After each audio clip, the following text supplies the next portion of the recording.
Představte si situaci, že bojujete proti nepříteli s dlouhým mečem a vy máte pouze krátkou dýku. Co uděláte? Pomodlíte se a umřete? Nebo se otočíte a utečete pryč? No, ještě máte šanci použít některou z technik šermířského mistra Fiore de Liberiho.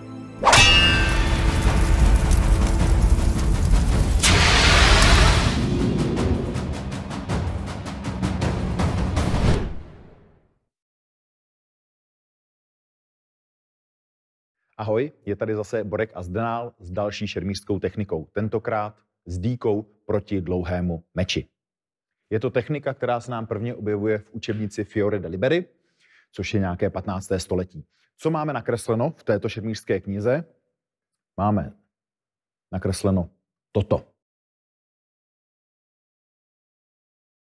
Tato šermířská technika se nám objevuje i v další šermířské knize, tentokrát ze 16. století od Pauluse Hectora Mayera. Tam máme nakreslenou techniku, která je na první pohled úplně jiná, nebo vypadá úplně jinak. A ještě se k ní dostaneme. Takže jak to máme popsáno ve Fiore de Liberim? Bojovník s mečem vám útočí na břicho, vy provádíte kryt dýkou a ve stejný čas postupujete vpřed a chytáte soupeřovu ruku. A následuje jakýkoliv útok, který už popsán není. Je tam napsáno, že po tomto chytu a blokádě prostě soupeř bude muset vydržet od vás nějakou ránu. Když se k tomu dostaneme v nějakém středním tempu, couvni mi trošku, ať se sem vejdem, tak soupeř nám útočí bodem na břicho, my máme kryt, ve stejnou chvíli chytáme ruku a můžeme tady mít úder ať už do hrudě, nebo spíš častěji třeba do zubů, což je útok, který je v šermířských knihách hojně popisován. To znamená úder hlavicí dýky do zubů a následným přiložením ke krku. Po případě tady může být už dobodnutí soupeře. Je důležité vlastně tu vzdálenost zkracovat, protože tím, že soupeři chytnu tu ruku, tak samozřejmě to neznamená, že soupeř s tou zbraní nemůže nějak pracovat. Pokud třeba například začne pracovat levou rukou, tak vlastně on nemá problém vrátit tu čepel zpátky mezi nás a nějakým způsobem mě tady blokovat nebo bránit se tomu útoku. To znamená, my nemáme, tak říkají, z času na zbyt a vlastně hned tam musí přijít nějaký ten úder a útok, aby soupeř nedokázal s tou čepelí pracovat. K Paulu Hectorovi Mayerovi, který má nakresleno to, co jsme ukázali, to znamená tuto polohu, ale v popisu má doslovně napsáno: soupeř ti bodá na břicho, ty ho kryješ doprava. To znamená ne doleva, jak je nakresleno, ale doprava.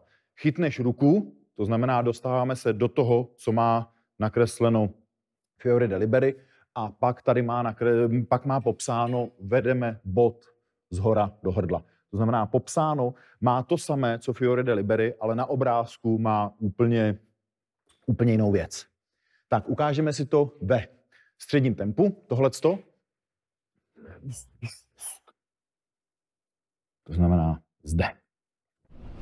Bod je popsáno, že je veden na břicho. Což samozřejmě pokud se postavím proti soupeři, tak jeho prvotní útok bude pravděpodobně mířit na hrudník a nebo rovnou do obličeje. To znamená, není to už popsáno, ale předpokládáme, že to je kvůli tomu, že ten bojovník s dýkou se postaví tak, že samozřejmě ten obličej a hrudník si snaží nějakým způsobem krýt. A v tuhle chvíli je výhodné pro toho soupeře vlastně vést ten bod na břicho, protože je to odkrytý terč a díky tomu, že je ta zbraň takhle dlouhá, tak já stejně nedokážu zasáhnout tu ruku. To znamená, pro soupeře je to bezpečný útok. Takže vrať se zpátky a tím pádem dochází k tomu, že nám tam vychází ten kryt s úchopem a s nějakou další eskalací. Ukážeme si to i rychleji s ochrannýma pomůckama. Poprosím tě, aby si se oblík. A zase využiju tuhletu pauzu k tomu, že pokud se vám naše tvorba líbí, tak nám dejte like a odběr. A pokud nás chcete podpořit, tak nově bychom poprosili na platformě Hero Hero. Z patrona postupně odcházíme. Jo, a ještě jedna důležitá věc, pod náma je sklo, takže na tu rychlejší ukázku si vezmeme plastový meč, aby jsme to tady celé nezničili. Takže v tuhle chvíli akce se zabitím.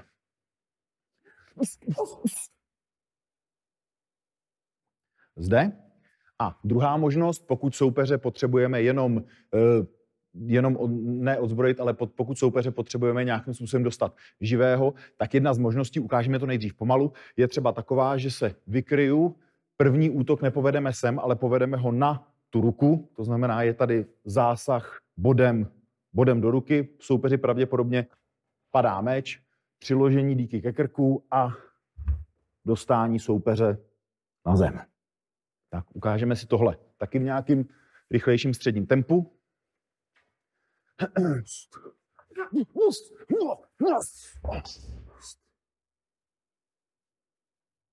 Tak, toliko Borek a Zdenál, boj dýkou proti dlouhému meči. Pokud se nás budete chtít na cokoliv zeptat, tak dole pod videem rádi vám odpovíme. Zdenál a Borek, díky a čau.